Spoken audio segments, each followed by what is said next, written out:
Guys, ito, explain ko sa inyo yung trabaho ko to. Itong pump na to, nagsasaking yan. Inihigop niya yung tubig dito sa loob. Sa loob ng, ang tawag yan, water pit. Ayan o. Nakalagay tignan, water pit number 4. Apat yan, apat. Pit number 4, 3, 2, 1. O, inihigop niya to, tapos ayun o, nakita niyo yung hose. Ayun o, yung malaking hose na yan. Ngayon, naka-shutdown siya eh. Higop siya ng tubig, dadali niya doon sa malayo. Doon, nakita niyo yung hose na yan, may malaki na yan. Sa 705 doon. Malayo, malayo. O, ang trabaho ko, i-monitor ko yung tubig. Ay, pasok tayo sa loob. Tignan niyo, papasukan ko. Ayan o. O, diba? Pasok tayo. Kakasya ba si motor dito? Kasya. Pumayat na ng kaunti sige mo. Oh. Ayan ang nasabi ko na siya na ang tawag sa kanya, water pit. Sinusupply siya kasi nasa gitna kami ng desierto. Kaya supplyan ng tubig siya. Hindi lang dito merong water pit, sa iba't ibang lugar. Dito sa desierto. O, tapos yung mga linya ng tubo na yan, may mga tawag din diyan. Yung dalawa, pure line. Ito pure line ang tawag. Nandoon ang nag-supply ng tubig doon. Kailangan mo pa siyang kontakin yung Aramco, sasabihin mo i-online tong yung pure line. Kung kailangan ng tubig, ngayon tingnan niyo halos puno-puno na. O, di ba muna, kaya pina-shutdown ko siya. Naka-shutdown siya ngayon. Kasi tira-tira na lang yan, tumutulo na yan. Yun naman doon sa malayo na yun. Ibang linya pa rin yun, mga tawag doon, mga water wheel. Ito yung hose ng ayan, nagsasaking, humihigop ng tubig. Nasabing dadalhin doon. Yan ang trabaho ni Montero. I-monitor ang level ng tubig. Kailangan wag matuyuan at wag umapaw ang tubig. Ayan, tingnan nyo. Apat, yan lang naman trabaho ko. Check lang, tapos may mga valve yan, yung mga linya na yan, kung kailangan i-close,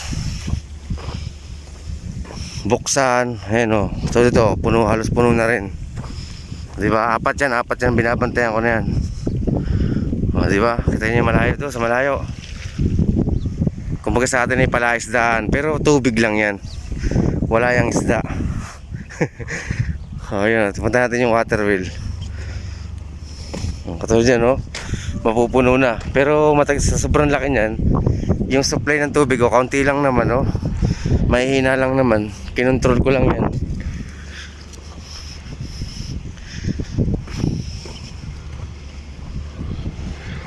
Doon din, bawat isang pit, may mga pump yan na humihigop.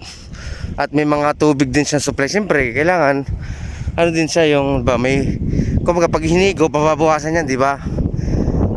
Kaya kailangan din ng mayroong dagdag. Ito, may problema tong na to eh. Kaya tumutulo to kasi walang valve eh. Wala siyang valve. Pagka matagal pa naman siya magpuno ng punong-puno talaga, ipapa-shutdown ko na lang siya. Wala kasi siyang valve. Nakita niyo yung tumutulo na yan. Tingnan niyo, wala siyang valve. Dapat, ayun yung mga valve yan butterfly valve ang tawag dyan. Itong linya na itong dalawa na to, ayan tignan nyo, ayan wala siyang valve. Diba? Wala siyang ganito. Dapat may valve siya dito eh. Dito, nakatulad na ganyan. Dito rin, wala.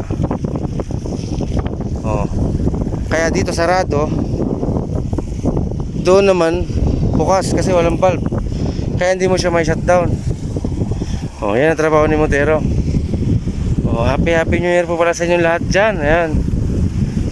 Counting days na lang po, makakawin na rin si Montero Vlog. Counting days na lang. Akala ko sa Pinas na ako makakapagpasko nung 2000 last year. Nito lang, mga ilang araw lang nagdaan. Sa akala ko mag New Year din ako doon sa Pinas. Di pala. Dito pa rin talaga. 5 years na po si Montero. sa February. Hindi nakakauwi ng Pinas. Ayan, yan po ang aking area. Ngayon naunawaan nyo na. Ayan, shoutout po sa inyo lahat dyan. Happy New Year po sa ating lahat. Ano po, ako po tapos po, isa pa po pala. Ngayon may mga sukat dyan yung level po ng ano yan. Tapos kung ano yung mga nakabukas na linya, kung ano yung mga pump na naka-shutdown, yung running, yung tumatakbo. Ayun, ano po yun, meron kaming group na magre-report po ako doon. Yun, isa pa pong trabaho ko. I-report ko kada 2 oras. Mag-isend ako doon sa GC namin sa WhatsApp. Kaya ayun, yun lang po yung trabaho ni Montero. Tapos ang pasok namin 5:30 ng umaga, madilim. Uuwi kami mga 6:30 na. Tapos ang overtime namin 2 hours lang.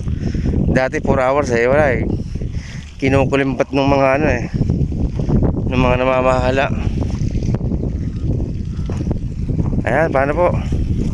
Ako po ay mag-end na. Ayan, happy New Year po pala sa ating lahat. Ayan, ingat po kayo palagi. Ayan, God bless po sa ating lahat.